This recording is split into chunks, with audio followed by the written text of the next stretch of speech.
Okay, go to ha. Kayo? Apo. Oo, kasi sira na to, na-dry. Doon ko po nalaman na dry na nung in-stretch. Siyempre. Kasi nung kulog po siya, di ko po pansin. Di ba maganda? Ang lalaki ng hibla niya, sabi ko sa'yo, Brazilian lang. Dahil pag niriban to, kaya hindi ko siya inaano na iriban. Kasi maninipis yung hibla mo, masisira siya. Yan. Di ba, pag nawala na yan, maganda na yung ito dati mo. Di ba? Mas maganda nga yung sa'yo, medyo may pagkatulog. Tapos pag na-Brazilian siya, maganda. Pag bawasan mo hanggang dito, yung konti mo. Yung box po? Oo, parang pinaka, ano mo, go. Apo. Kasi parang ano na siya eh.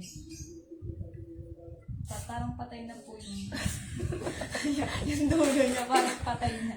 Oo, na matapang kasi ang Reban. Meron na ngayong bagong mga gamot na hindi mo kailangan i-reban, pero may straight naman siya.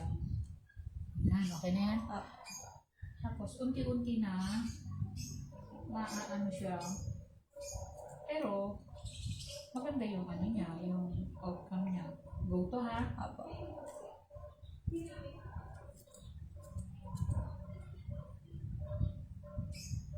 Sira na siya. Para siya muli.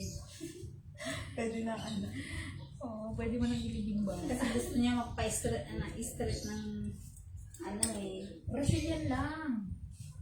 Straight naman siya pag Brazilian eh. Pero hindi permanent. Ito kasi permanent to, masisira na ang buhok. Yan. Ano siya. Pag nilipad, ganun na siya. Dati yung buhok mo, ganda kaya. Kahit na sabihin natin ano, kulot. Hindi matanggihan ate niya eh. Oo nga. Yun naman gumawa sa'yo, hindi man lang niya alam ang dapat. Minsan kasi yung mga gumagawa, nakagawa lang ba? Hindi naman marunong.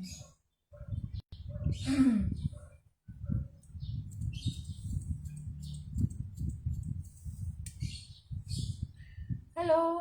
Work pa rin tayo. Nagdadalawang isip ako punta ng palengke. Bukas na ba yun dyan? Yung nagtitinda ng baboy dyan sa kanto. Sarado ano? Sarado po. Kaya nga eh. Si Diyan. Dito sa kanto sa amin. Kilala mo yan? May-ari. Hindi po. ay di ko napansin kung sarado. Yung Dito sa kanto. Oo nga. Pupunta talaga ako palengke. Ano, kataon grocery talaga. Ano? Bukas ang sarang grocery naman, di ba? Ay.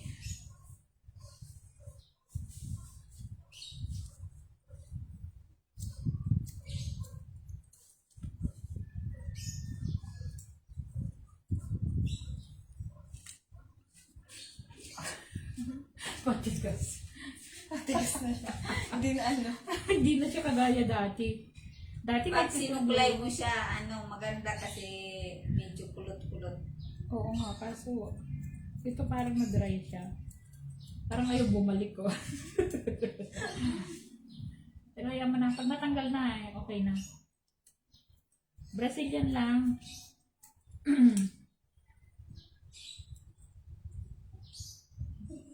Maganda na kasi ang gamot ng Brazilian ngayon. Ano siya? Upgrade na po. Oo, mas maganda siya kaysa Reban. Ang Reban, para sa mga kulot talaga. Saka yung sobrang straight na gusto. Eh, ikaw yung buhok man, manipis yung hibla eh. Kaya siya nasira.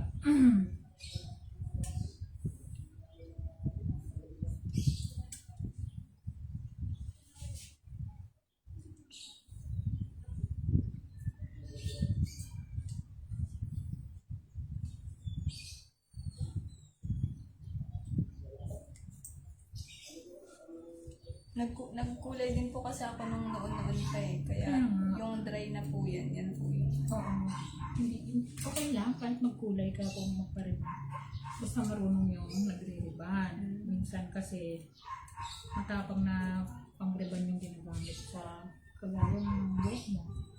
Dapat sa mild lang. Pero may tendency kasi siya masira dahil yung buhok mo malilit ang hibla. Okay. Kaya dapat yung hairdresser na marunong. Hindi lang basta kumita ka. Kasi kumita lang. Simple kasi alam ko sira. Tapos, ikaw, you lang. Apo. Oo, ayun yung daddy mo. Oh. Oo nga po. Di bale, pag umaba na yan.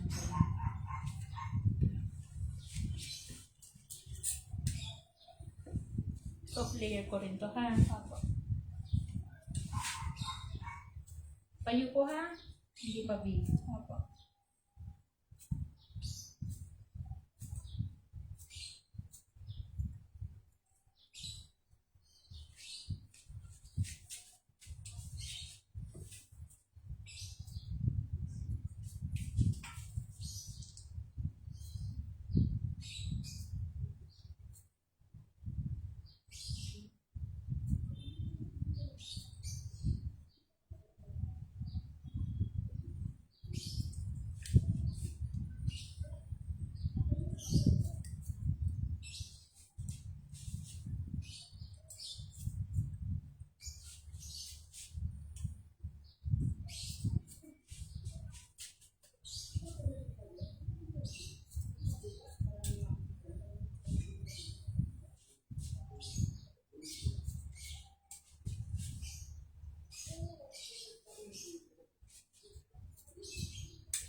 Yung parang yung nakataas, ay nakatira sa taas. Apo.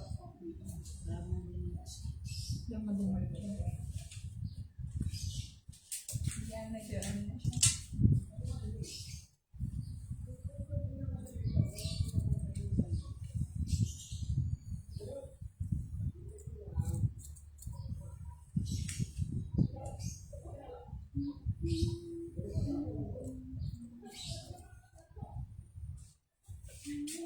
Kasi ko, punta din nung nakaraan. Wala ako? Hindi na pagupit daw Ah, siya. saan? Ito sa'yo. Ay, nung nakaraan, nakalimutan ko eh. Oo nga. Okay na sa'yo yan. Apo. Kaso, yun lang. Ano po? Nalungkot. Pero huwag mo nang galawin. Apo. Kasi kahit i-Brazilian mo, wala na. Kasi nasunog na siya. Hindi na siya maano, hindi na siya makaayos.